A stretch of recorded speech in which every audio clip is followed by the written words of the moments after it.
بفرمایید. دست شما درد سر شما درد نکنه. این مال شما. سر شما درد نکنه. اینم مال شما. چیه امروز خیلی تو همین؟ هیچی بابا، چیزیم نیست. فکرشم نکن. راست میگه. چی شده؟ گفتم که چیزیم نیست. راستشو بگو. آخه همچه قیافه گرفتی که آدم فکر کنه خودت به کف اتفاق. از دست این بچه‌ها خیلی اذیتم میکنن. قربون دست برم.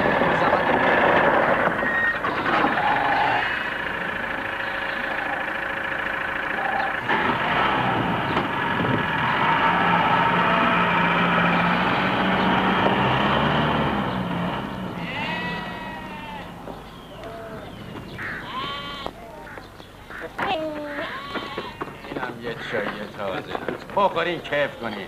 دیگه نگین این چای جوشیده است. بخورین. سلام. سلام. دست برم. امروز هر چی چای جوشیده است همه‌شو بفرست طرف ما.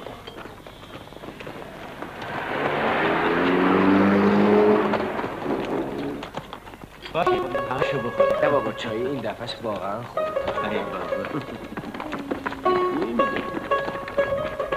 نشناختی مکبر؟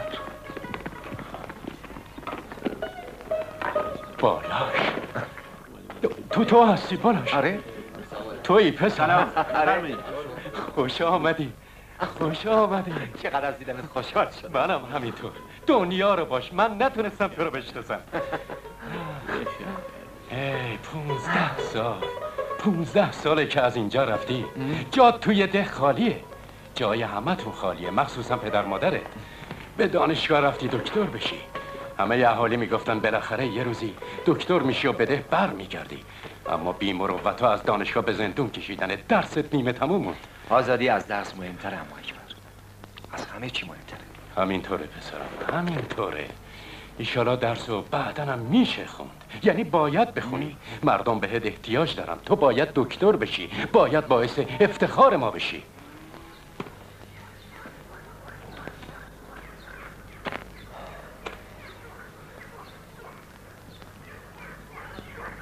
تو ده چه خبرم مکبر؟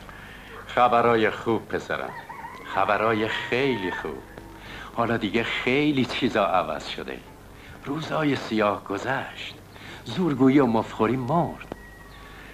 خدا بیامرز پدرتو. اون همیشه میگفت ظلم همیشگی نیست. ظلم پایدار نمیمونه. اون راست میگفت. کاش میبود و میدید. درسته که اون نیست، اما یادش هست. اون تو قلب مردمه. اون برای مردم ده همیشه زنده است. ولی این تو هستی که میتونی جای خالی پدرتو پر کنی.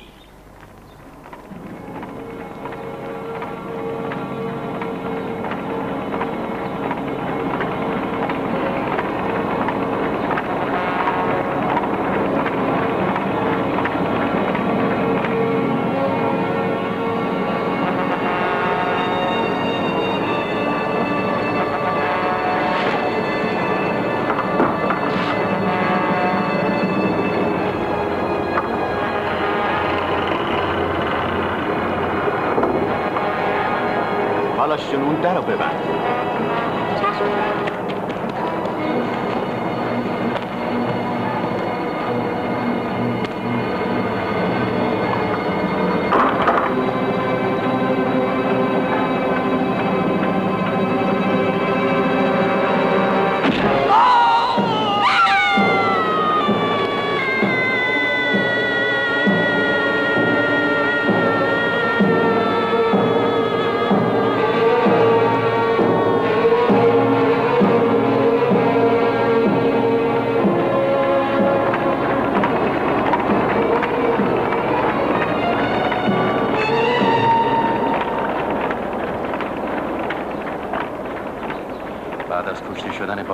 کربلایی خیلی زحمت کشید. تمام کار کاسبیشو گذاشت تا قاتلای باباتو پیدا کرد. وقتی تحویل قانون دادشون، اون وقت ارباب میونجیگری کرد و آزادشون کرد، چون دستور خودش بود. نزدیک بود خود کربلایی رم بکشن، ولی اونا به سزاشون رسیدن. انقلاب ریششون کن. مردم ریختن و اونا رو گرفتن. همهشون مجازات شدن. هوای ده خیلی تمیز شده. دیگه از اون خبران نیست. کربلایی چیکار میکنه؟ حالش خوبه؟ مثل همه خوبه. خوب. فقط ناراحتیش تو بودی. شیرینم خیلی بزرگ شده. تمام جوانای ده به خاطر اینکه اسم تو از بچگی رو شیرینه به خواستگاریش نمیرن. کربلایی خیلی خوشحال میشه اگه ببینته.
سلام دایی.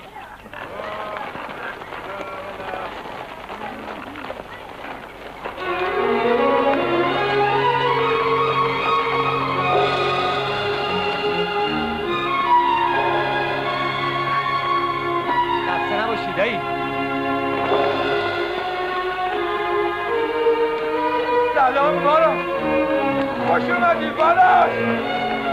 بچه ها ببینیم کی اومده. بیاین دیگه. سلام پدرم. چطور بیخبر اومدی پدرم؟ خیلی خوش اومدی بالاش. هممونو شاد کردی. بچه ها چرا ماتتون برده؟ بیاین ببینیم کی اومده. آقا بالاش ماشالله واسه خودت مردی شدی. درست 15 ساله که از اینجا رفتی. ماشالله. صفا بالاش. سلام مش بالاش خودمون. بالاش نه دکترم اگه بشه باز همون مش بالاش خودمونه. خدا حفظش کنه. ماشالله قربونت برم. اگه خدام حفظش کنه تو داری میکشیش. آقا چرا همچی میکنی؟ خوشم میاد دیگه. ماشالله یه دسته گله. الان یه سری ازت اصلاح کنم که کیف کنیم. آره. این چای دارچینم واسه دم کردن. خوبه اینقدر خودتو نگاه نکن جانم. موهای پدرت هم شب دومادی من اصلاح کردم. موهای پدرت هم پدر خدا بیامرز خودم اصلاح کرده بود. بعد از من هم تنها سلمونی که دارین پسر دایی منه. از حالا بهتون بگم اگه بعد 120 سال من مردم خدا کچلتون کنه که اگه نه این سلمونی پسر دایین. البته تو 1-2 سالی دیگه بیشتر فرصت نداری. علی آقا حالا اینقدر سر تو قشنگ میزنه که عروس ازت فرار کنه. علی آقا چی شده؟ علی آقا بلند شو بیا. آقا بالاش اومده. خدای من. بیا بابا هنوز کارم تموم نشده. برو کنار هنوز مال دفعه قبل بده کاری.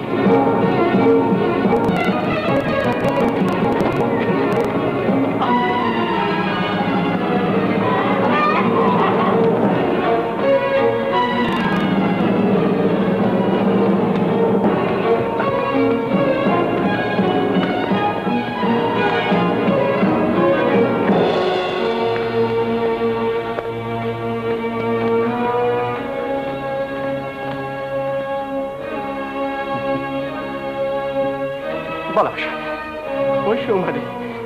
خوش اومدی بالاش صفا آوردی. دیدی بازم دستتو خوابوندم تو همیشه از من بردی دیدی؟ الهی فدات بشم ولی چون راستی مبارک باشه قربون تو. خب آقا دومان تعریف کن ببینم چه خبر ها. چه خبری از این بالاتر؟ آخه برادر من عزیز من ما با هم قول و قراری داشتیم. ما قرار بود با هم عروسی بگیریم ولی تو زیر قولت زدی منو تنها گذاشتی. منم رفتم از عشایر زنگ گرفتم. قسمت هر چی باشه همون میشه علی جون. ایشالا که مبارکت باشه. حالا هم زیاد دیر نشده. اگه بخوای میتونم عروسیمو عقب بندازم. موافقی؟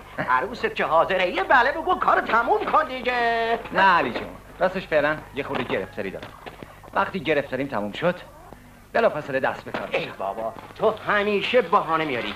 به جون تو به همه گفته بودم که اگه بالاش نیاد نمیذارم عقد انجام بشه. وقتی نامت اومد با اینکه خیلی گرفتار بودم دیگه نتونستم بمونم. هر طوری بود اومدم. خوش اومدی صفا آوردی دکتر. راستی شنیدم عروسی مفصلی گرفتی. حق باز تمام سوارکارای اطرافو دعوت کردم. جون من. تمام کشتیگیرای دهات اطرافو دعوت کردم. قراره راستمایی کنن. گوش کن بالوانچی هم دعوت کردم.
سلام پسر. وقتی با خبر شدیم در زندونا رو باز کردن چه انتظارت بودیم؟ لااقل بعد از باز شدن زندونا می اومدی. کار داشتم دایی جون. ما خیلی به انقلاب بدهکاریم. انقلاب هم به کمک ما احتیاج داره. سلام مجدی. من باید سعی کنیم بیشتر کار کنیم. آفرین پسرم. همینطوره. ما هم هر کمکی از دستمون برمی اومده کردیم. نون و پنیر و کره و تخم مرغ جمع می‌کردیم تو مسجد و می‌فرستادیم شهر. آقا میگفت تو شهر اعتصابه، بازار و دکونا بسته است. باید کمک کنین. ما هم همین کارو می‌کردیم. بذارش زمین. جات خالی. این اواخر چند تا امنیه اومدن تو ده. به یه بهونه‌ای می‌خواستن ما رو ببرن تو شهر و بگن اینا طرفدارای شاهن. پیر و جوون جمع شده بودن توی کوچه. یه دفعه من از میون جمعیت اومدم وسط و فریاد زدم مرگ بر شاه. همه پشت سر من گفتن مرگ بر شاه. کوچه از فریاد مردم لرزید. آره دایی جون، چی بگم؟ ژاندارما دیدن هوا پسه، یواشکی از کوچه پایینی زدن به چاک و در رفتن. آخ کمرم درد میکنه. همه جا همینطور بوده دایی جون، ولی خدا رو شکر که بالاخره پیروز شد. آره بشین. آره پسر، جای شکرش باقیه.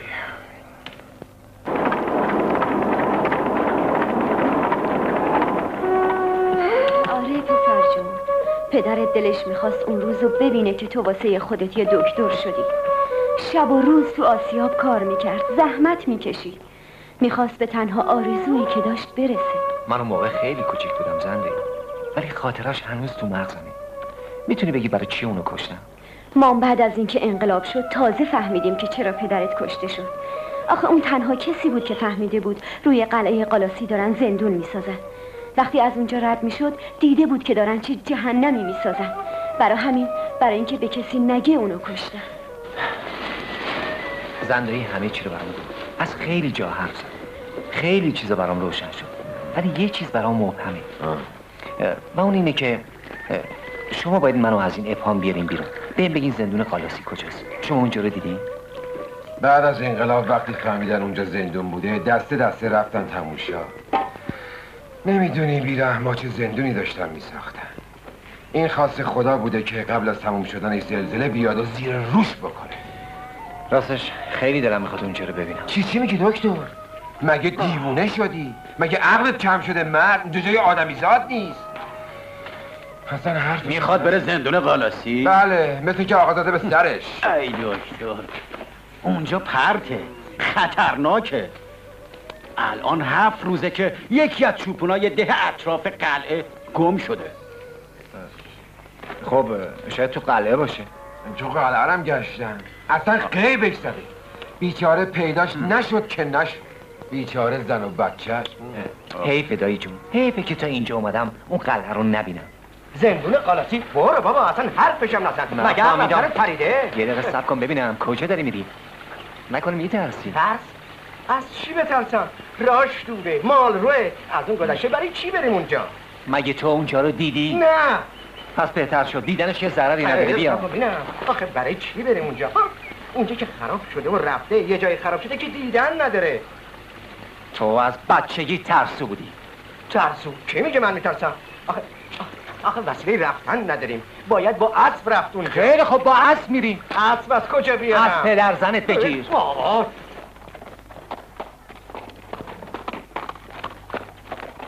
بالاش، راستی یه خورده از خودت حرف بزن. چی بهت بگم؟ از زندون، از بلاهایی که سرت می آوردن. والا هر چی بود گذشت، فقط روسیاهی برای ظالما بود. بله، هر چی بود گذشت. حالا خدا رو شکر کن که بالاخره آزاد شدی. واقعا جای شکرش باقیه. بله، باید هم شاکر باشی. خب الان چی حس میکنی؟ حس میکنم که آزادم و میخوام مثل بال.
اینم جایی که میگفتی ازش میترسم. ببین حالا که خیالت راحت شد بیا برگردیم، بچه ها منتظرن، بهشون چیزی نگفتی. حیف نیست تا اینجا اومدیم اون بالا رو نبینیم. از اینجا هیچی معلوم نیست. از خر شیطون بیا پایین. بهتره اینقدر لجبازی نکنی. این همه راه اومدیم اون وقت نریم بالا.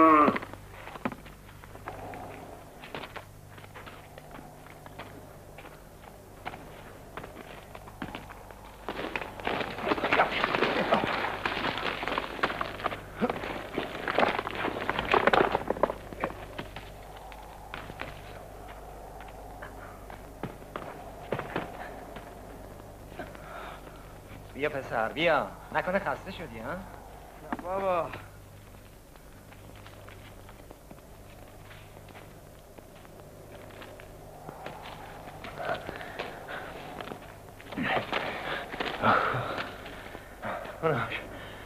اون بالاست.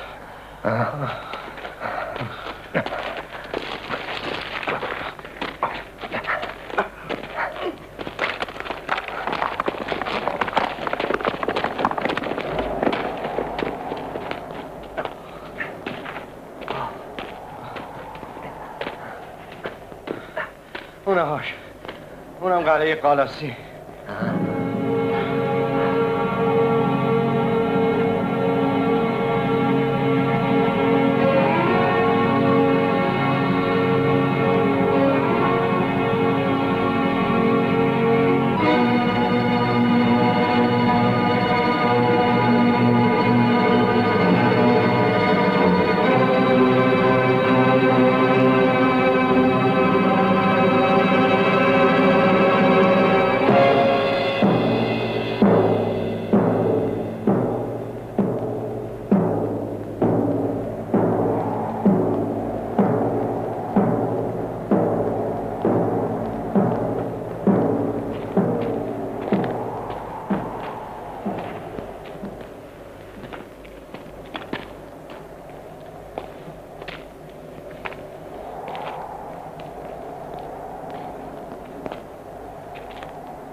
علی اونجا رو نگاه کن.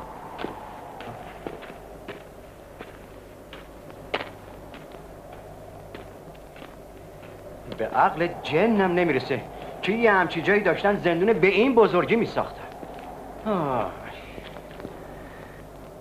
خدا لعنتشون کنه. چه لعنتی بدتر از زلزله. این خواست خدا بود که قبل از تموم شدن این جهنم زلزله‌ای بیاد و اینجا رو زیر و روش بکنه. فقط خدا میدونه که اگه انقلاب نمیشد و اینجا آماده میشد چه جوانای پاکی رو تو این ستونا زنجیر میکردن و تو این زیرزمینا به خاک و خون میکشیدن. بالاش میگم که تو باسوادی که کتابای زیادی خوندی درباره این جونورا در تاریخ چیزی مینویسن؟ تاریخ کارش نوشتن از قلدرا و ستمگراست. نمیدونم فلان شاه چند تا حرم سرا داشته، تو سیبیلش چند تا موی سیاه داشته و چند تا موی سفید. خلاصه از این مزخرفات. تاریخ یه همچین جاهایی رو باید تو افسانه هایی که بر سینه پردرد مردم رنج کشیده نوشته شده جستجو کرد.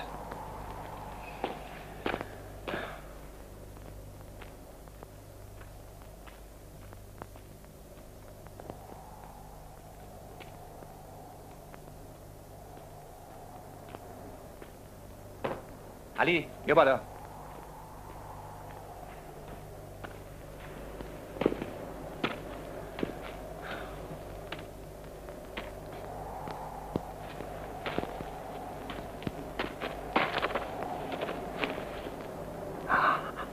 علی بله بله بیا اینجا نگاه کن، ببین چقدر وحشتناکه.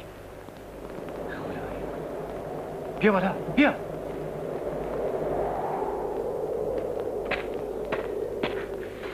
میبینی؟ میگم بیا برگردیم ده. بهشون نگفتیم ممکنه دلواپس بشن ها. قبل از غروب برمیگردیم آقا دومات. غروب؟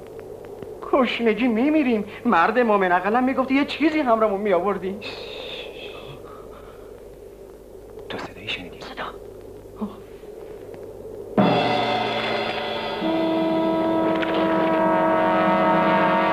یلا بپر پایین.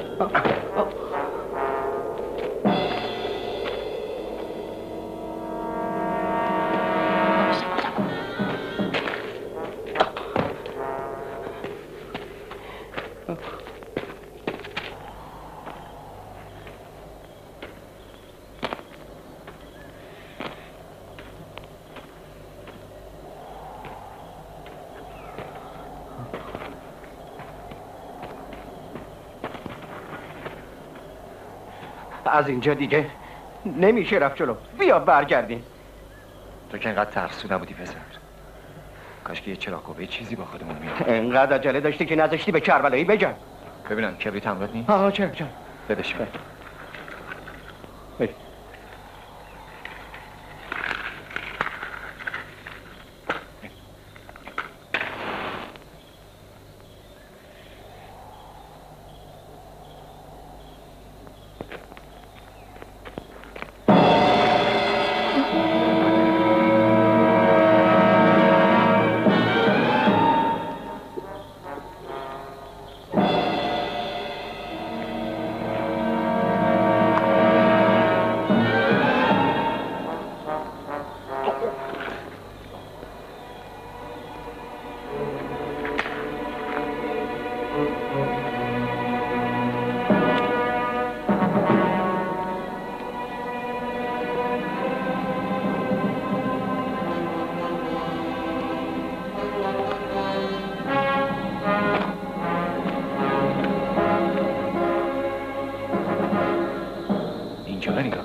حتما اینجا شکنجه خونه‌شون بوده.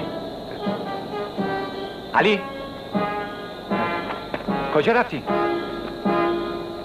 علی برای چی جواب نمیدی؟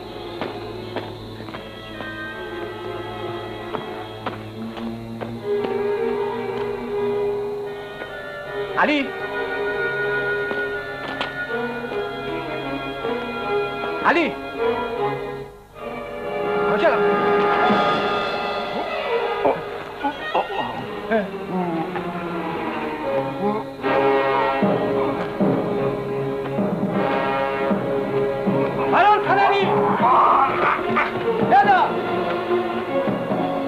من که گفتم اینجا چه پری داره تو هی من میخواد حالا چه وقتی نفاز حلال کن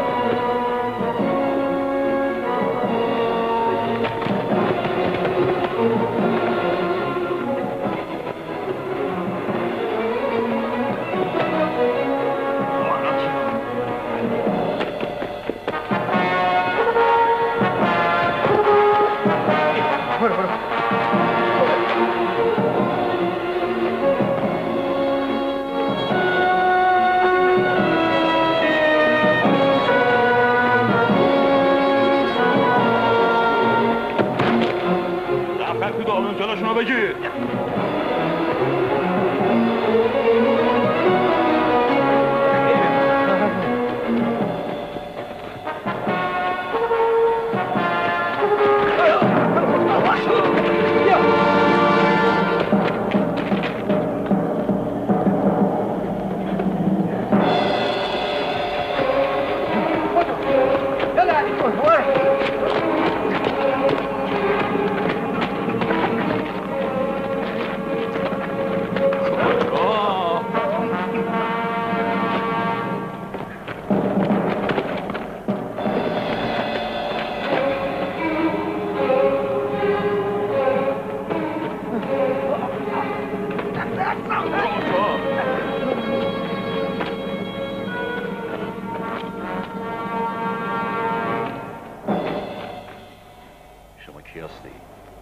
از کجا اومدی؟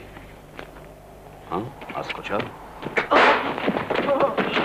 شنیدی چی گفت؟ از کجا اومدین؟ چرا لال شدی؟ گفتم اینجا برای چی اومدین؟ کی شما رو فرستاده؟ شما اینجا چی کار میکنید؟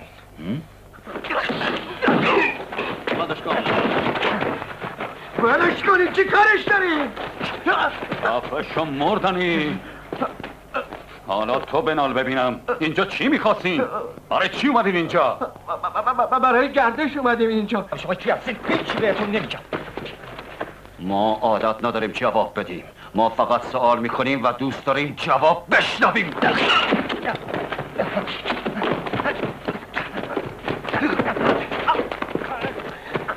تو برا میگی یا همینجا؟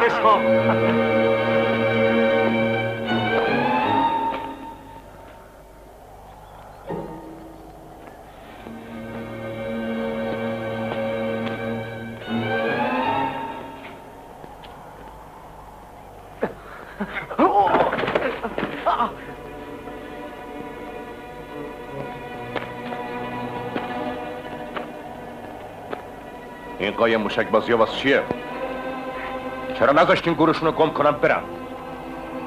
چرا خودتون رو بهشون نشون دادین؟ اگه از دستمون فرار میکردن بدتر بود. چرا؟ واسه این که به موجودیت ما پی برده بودن دکتر. که اینطور کمک کن بیارنشون پایین.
هویتشون چیه؟ از کجا آمدن؟ هنوز معلوم نیست. نذاشتی دهنشون رو باز کنن. نه با خشونت نه. اگه عاقل باشن حرف میزنن. حرف میزنید یا به حرفتون بیارین.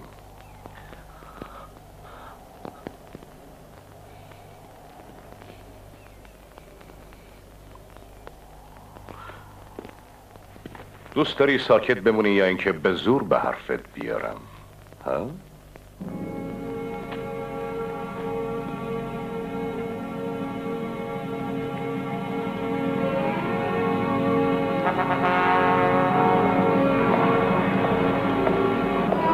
خودت حرف میزنی یا به حرفت بیارم؟ حرف بزن! حرف بزن! حرف بزن! حرف بزن! حرف بزن!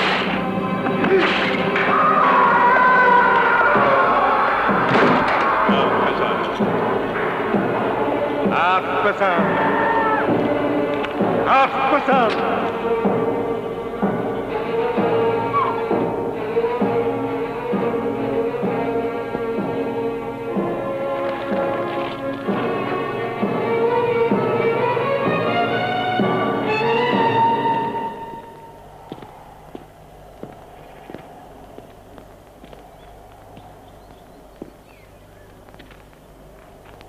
اسمت چیه؟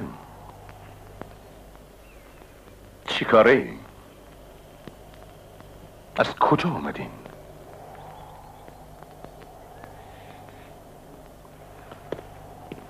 بلند چین اینا رو بگردینشون.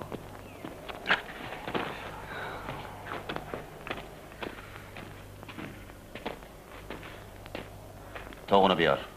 بلند شو. را بیار. ببینم کن. از ما چی میخواست؟ ببینم کن. روچا.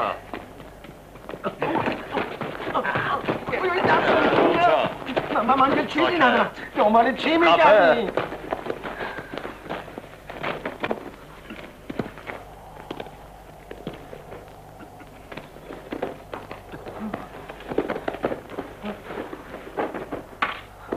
این یکی چیزی نداره دکتر. آخه از جون ما چی میخوان؟ بخون بگیر. بلم کن بابا.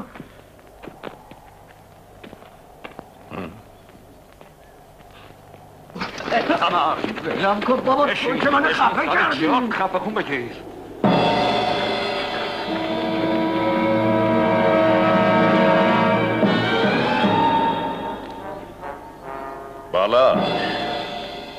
بالاش استادی.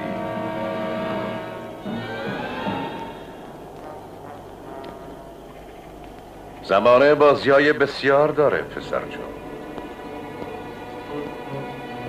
دیدی بالاخره با هم دیگه رسیدیم بالا.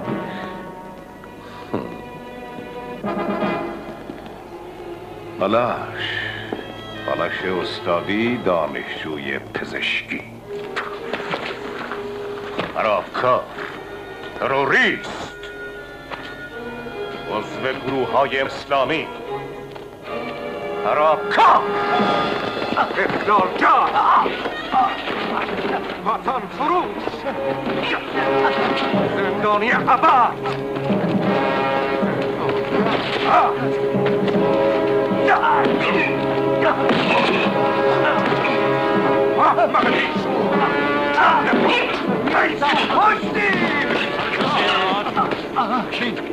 یادته ها؟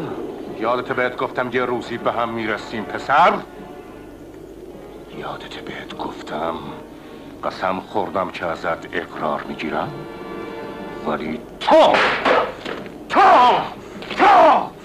از دستم فرار کردی. مقاومترین و چموشترین آدما زیر دست من نرم شدن، تسلیم شدن. منو میشناسی؟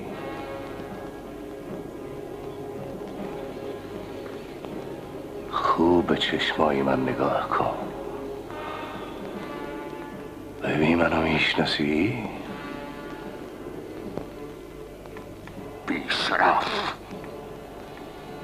یالا حرف بزن. یالا بگو منو میشناسی یا نه؟ آره آقای دکتر، عضو مؤثر ساواک، جلاد خوناشام. چی؟ ساواک؟ اینا ساواک؟ آره با ساواکی هستی منصور. بله بگیرینش. نذارید فرار کنید. باشو برم کنید. یا چرا از جون من چی میخواین برم کنید؟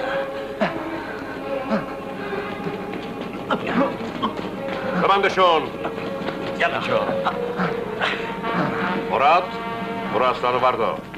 مراقبشون باش. اگه جام خوردن موقع هر دوشون رو داغون کن.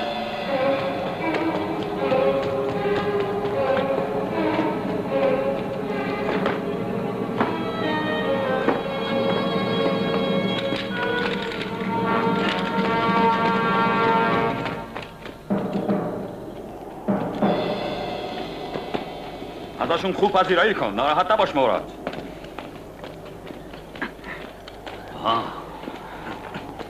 با ما چی کار داریم؟ چرا آزادمون نمیذاریم؟ بالاش اینا با ما چی کار دارن؟ آخه چرا ما رو آزاد نمیذارن؟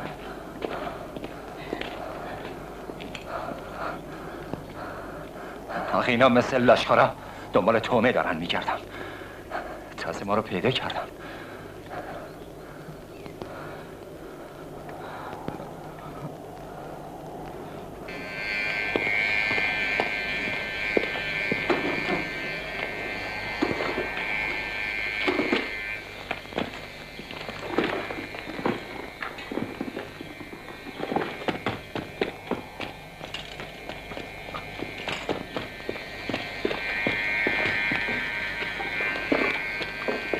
این آبا کجا میبری؟ آب خواستن، تشنشونه. کی تشنشه؟ اون دو نفر. 100 سال سیاه آب نخورن. دلت برای اینا نسوزه. برو سر کارت پسر. از تکلیف اون دوتا مزاحم چی میشه؟ اونا مزاحم نیستن. این شانس ما بوده که اونا با پای خودشون به اینجا بیان. مگه اونا رو میشناسی؟ یکیشونو که آدم سرسختیه میشناسم. بذار کلکشونو بکنم. نه، ما الان یک هفته است منتظر چی هستیم؟ دنبال چی هستیم؟ دنبال کی هستیم؟ دنبال کسی که بتونه پای اون مرتیکه رو مداوا کنه تا راهو به همون نشون بده. حالا یه دکتر با پای خودش به اینجا آمده. باید ازش استفاده بکنیم، نباید بهش دست بزنیم. یه دکتر؟ بله، اون یک دکتره. در طول خدمتم آدم اینجوری خیلی کم دیدم. برید اون چوپانه رو بیارید اینجا. بله.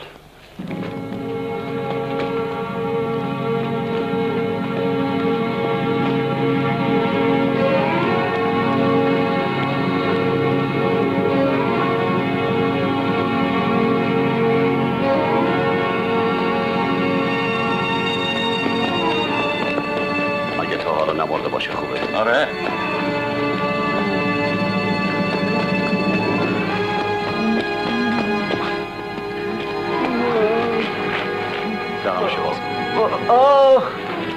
باشه. ساکت.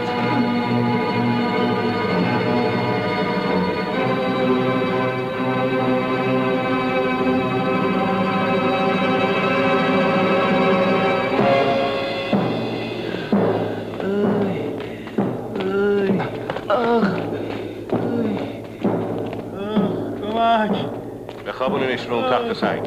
باشه. بگیر.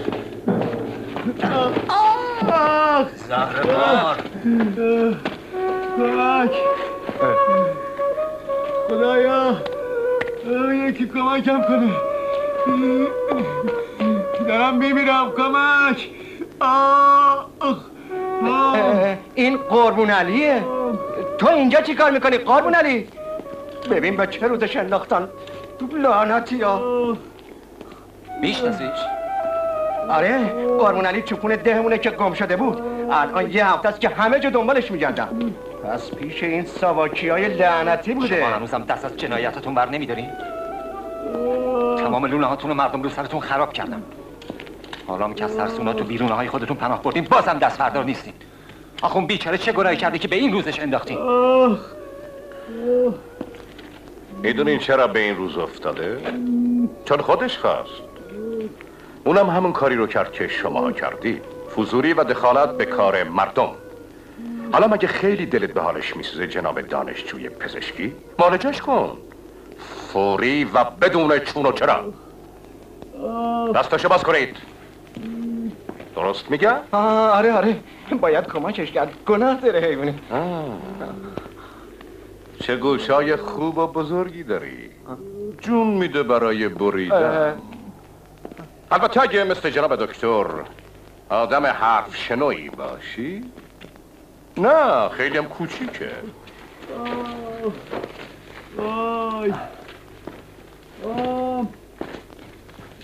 پس چرا بایستدی؟ گفتم برو معالجش کن. شما که خودتون متخصصین. درسته. ولی تو خودت خوب میدونی که کار من جراحی و باندپیچی و اینجور چیزا نیست. کار من میزون کردنه. تقریبا چیزی مثل روان پزشکی. زیاد مطرش نکن دکتر. بذار بره کارشو بکنه. الله با بیافت. خدا بیافت جلو. ای خدا. به حرفشون گوش نده. به حرفشون گوش نده. اونا قاتلن. اونا فرارین دکتر. آی وای پام. تو دیگه چرا زبون درازی میکنی مردنی؟ نکنه حوض کردی اون یکی پاتم مثل این یکی ناقص بشه ها؟ نه اون دوست ماست. بی جهت اذیتش نکن. اگه دوست ما نبود که دکتر نمی آوردیم پاش معالجه بکنه. زود باش دکتر. کمکش کن بالاش. یک کاری کن خوب بشه.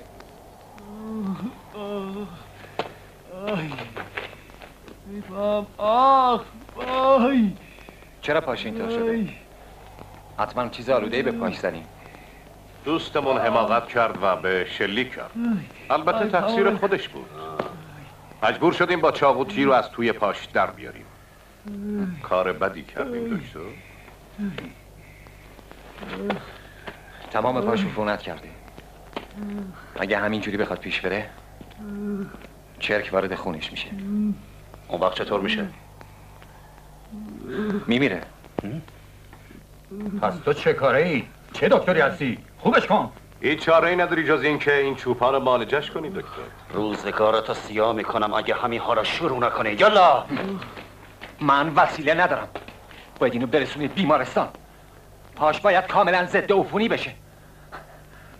اگه من بخوام دست بزنم بدتر از این میشه. تازه این کار جراحه. من که جراح نیستم. بهونه نیار. نخوا که زبونتو از حلقومت بکشم بیرون. اون باید خوب بشه بجون. من نمیتونم بیشتر از این پاشو آلوده کنم. این کار وسیله میخواد. دارو میخواد. داروهای گیاهی این کارو بکن. اون داره بهونه میاره. به حرفش گوش ندین. بالاش اون بیچاره زن و بچه داره. تو رو خدا یک کاری براش بکن. گناه داره. وظیفه تو چیه دکتر؟ گفتم که نمیتونم. تنها راه نجاتش اینه که فوراً برسونیمش بیمارستان. اون باید همینجا خوب بشه. فهمیدی؟ همینجا. اون اینجا میمیره. تو کارتو بکن. مردن یا زنده بودنش دیگه به تو مربوط نیست. من نمیتونم مثل شما دست به آدم کشی بزنم. میتونی. تو میتونی خوبش کنی. تو دروغ میگی، همیشه سرکش بودی. دست نگه دارید. هرچی بخواین من براتون میارم. هرچی بخواین. اونو ولش کنید. میسوزه. میسوزه. شما رو به خدا منو بکشید و خلاصم کنید. چرا اینقدر زجرم میدین؟ منو بکشین، خواهش میکنم. راحتم کنید. آی خدایا کمکم کن. منو بکشین آقا، منو بکشین. اینقدر زجرم ندین. خدا به دادم برس. خواهش میکنم منو بکشین. منو بکشین، راحتم کنید. راحتم کنید. بی انصافا. چرا یک کاری براش نمی کنید؟ شما ها برای نجات این بدبخت هر چی بخواین براتون میارم. هر کاری بخواین براتون میکنم. هر چی بخواین. نمیخوام زنده بمونم. منو بکشین، خلاصم کنید. اینقدر نجرم ندین. ای خدا. خواهش میکنم منو بکشین، خلاصم کنید. خواهش میکنم. ای خدا. ای خدا. آی دیگه طاقت ندارم.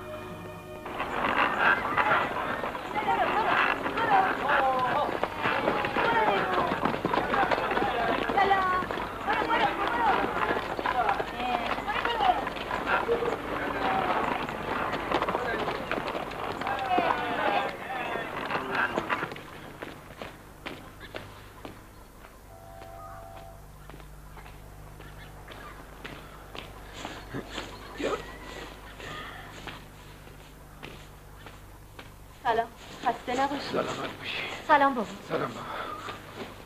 ببینم بالاش و علی رو ندیدین؟ نه، مگه با تو نبودن؟ سر خربن که نیومدن. پس کجا رفتن؟ من چی میدونم؟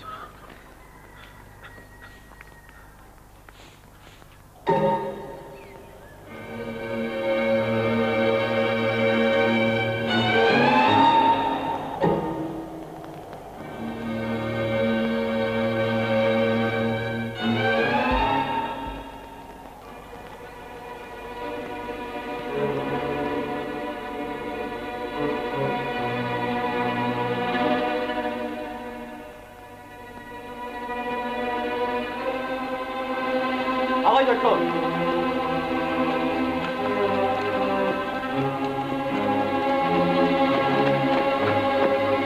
چیه مراد؟ چرا پستت ترک کرد؟ ببخشید که فضولی میکنم. فکر میکنم اون پسر علی خیلی ترسیده. شاید بتونه بهمون کمک کنه.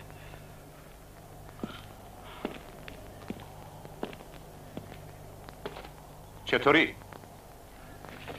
اون خیلی ساده و ترسوه. از برایی که به سر رفیقش رو چوپون آوردیم خیلی ترسیده.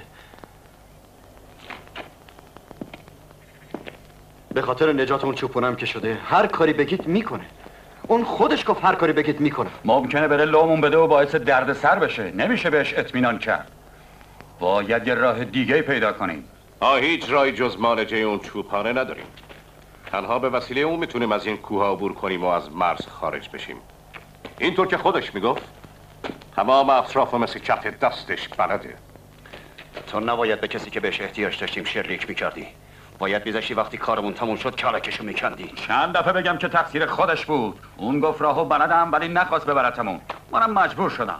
حالا مجبوری یه کار دیگه بکنیم. باید از سادگی اون پسر علی استفاده کنیم. اون به دوستش و به اون چوپانه خیلی علاقه داره. از علاقش استفاده کن. اما اون از ما خیلی میترسه. باهاش طرح دوستی بریز. مراد گفت اون خیلی تشنه است. مگه نه؟ خب بیا یه کمی آب بخور. من آب نمیخوام. به اون بیچاره به بدین اون که از کاری تشنگی نداشته داره باش. میمیره. یالا بخور. بخور. بخور دیگه لعنتی. کشتی منو بخور. این چه کاریه من؟ آخه نمیخوره. چرا باهاشون اینطوری رفتار میکنی؟ بده من. اینا مهمونای ما هستن. چرا اینقدر اذیتشون میکنی؟ بخور جانم. بخور پسرم. میدونم تشنه‌ای. بخور جانم. قربون علی بخوره. اون داره میمیره. باریکلا مرد خوب. به اون دوستمونم آب بدین بخوره. باشه. بیا بخور.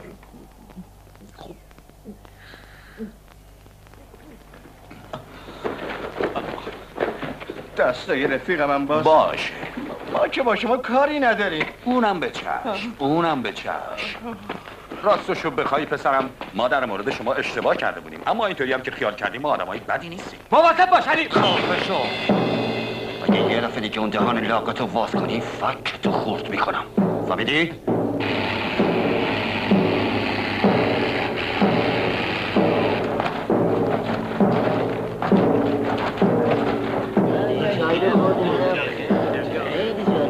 ببینم شما بالاشو علیو ندیدی؟ اینا کجا رفتن؟ کار بردارم شد نمیدونم چی کار بکنم.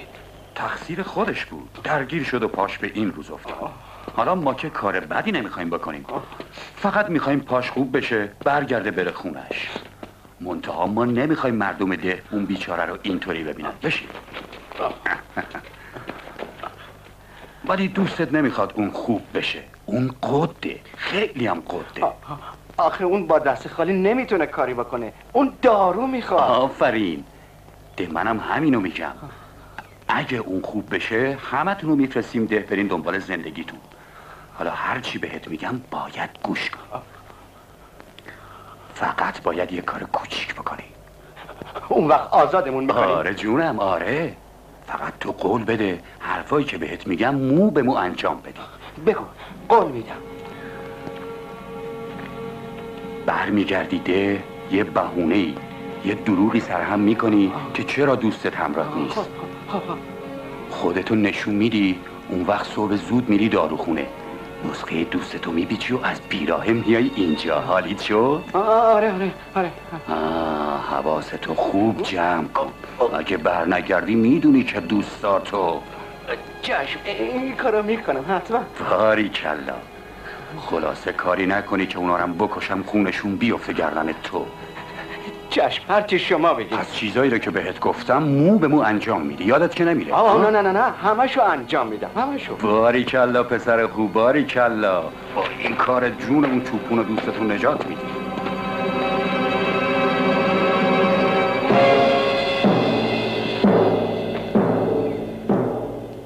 خبری هست؟ نه علیو بالا. سلام علیکم. تو علیو بالاشو ندیدی؟ نه کربلایی.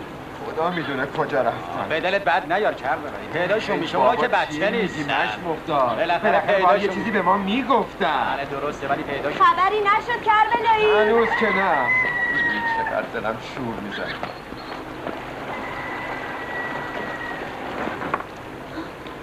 علی اومد ولی بالاش همراش نیست.